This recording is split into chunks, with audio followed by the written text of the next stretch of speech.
Koldewey was obsessed with the idea of excavating the whole of the legendary city.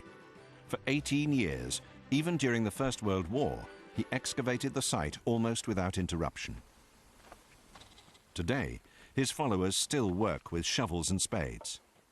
The excavations that began in Iraq 100 years ago have taken them on an archaeological journey back through time to the Empire of Babylon.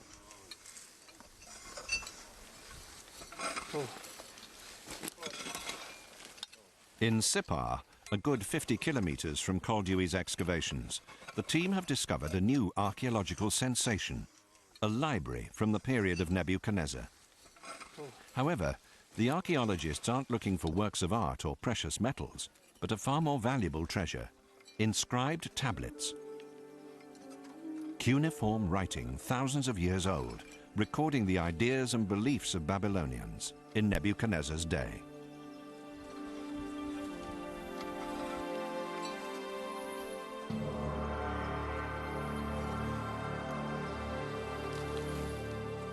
The archaeologists have been able to unearth over 300 clay tablets, valuable texts describing rites and customs, myths and politics.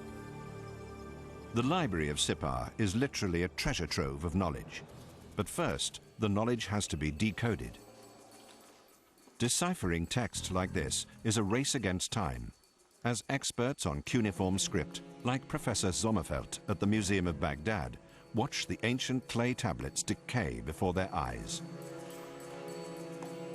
Though the clay tablets are far less susceptible to the ravages of time than parchment, as soon as they are unearthed, changes in temperature and humidity often cause the clay to crumble in a relatively short period of time. And then the accounts of life in Babylon turn to dust. The inscriptions provide detailed accounts of life in the Babylon Empire.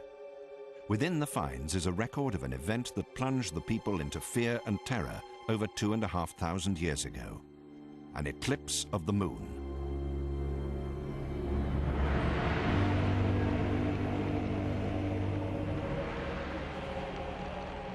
The clay tablets tell of the day when the moon disappeared and priests all over the city had to light fires.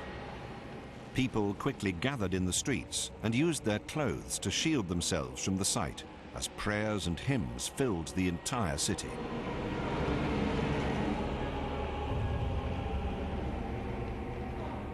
The soldiers of the king dipped their hands into dark clay and smeared it over their faces, covering them entirely. Only in this way could the moon, believed by the Babylonians to be a god called Sin, be appeased. Only then would the god be prepared to show his face to mankind once more.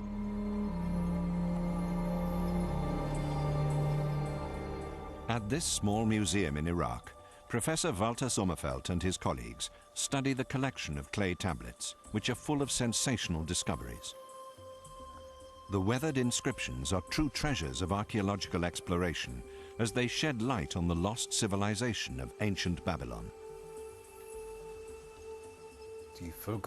These people, the Sumerians, Babylonians and Assyrians, were compulsive writers. They kept records of everything that could possibly be preserved in text, letters, accounts of everyday life, and also the entire body of scientific knowledge available at the time.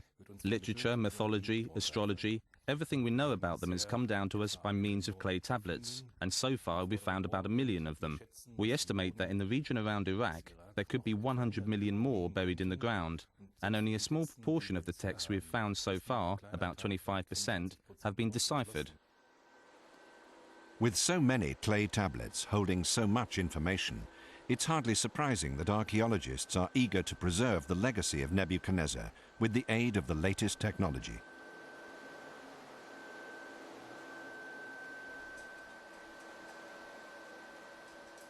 The knowledge of the ancient Orient can now be preserved on glass plates forever. Using a method called holographic photography, a laser beam traces the inscription on the clay tablet.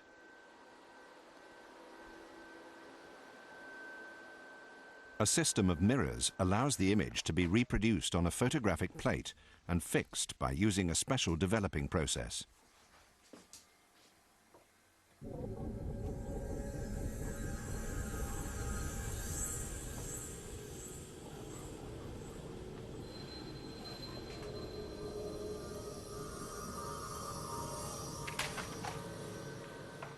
The holographic technology has been developed at the Institute of Physics at the University of Münster.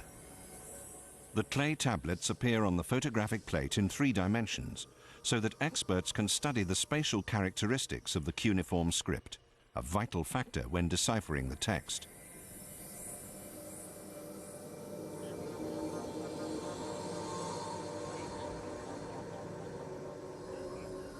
The image resolution of the hologram is so detailed that even individual symbols within the text can be examined under the microscope without damaging the original in any way. And the hologram can also be made available over the internet, so decoding teams can work simultaneously all around the world.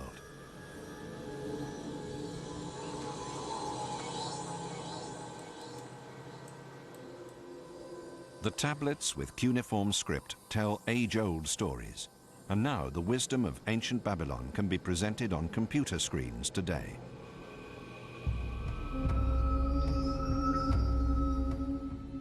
Among them are the accounts of ancient sacrificial rituals that show how far everyday life in Babylon was dominated by strong religious beliefs. The record also proves that the stories of the godless pride shown by the people of Babel as related in the Bible were nothing but hostile propaganda. In the sacrificial ritual, everything was regulated down to the smallest detail. The type of oil the priest had to wash his hands with, and the exact position he had to adopt when he examined the claws and teeth of the animal to be slaughtered.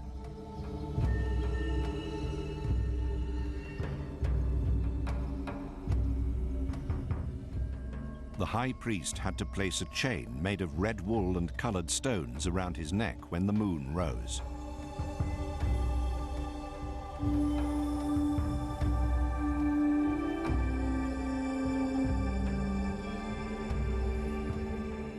Only then could the body of the animal be slit open and the liver removed. The condition of the organ indicated whether good times or bad were in store for the empire and the king. They believed that their entire future depended on how the animal's liver was interpreted. It was a divine sign.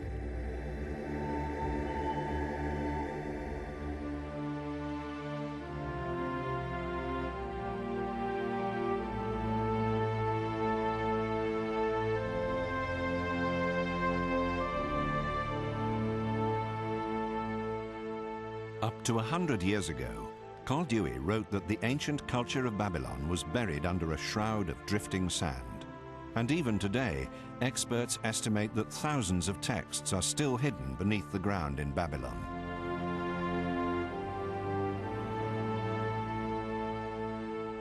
Koldewey wrote, "The ruins remind me of the prophet's curse in the Bible, and never more shall Babylon be inhabited, and nobody shall live there again." Did the biblical curse really come true?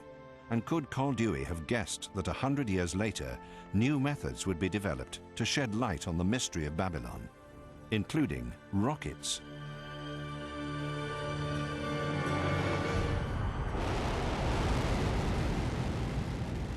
The Russian Soyuz carried a surveillance satellite into outer space. In the days of the Cold War, the technology was employed to spy out enemy territory using photographs from space.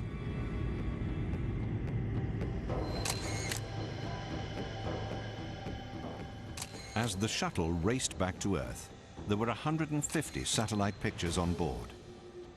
Among them was one of an area 32 degrees north and 44 degrees east, Iraqi territory.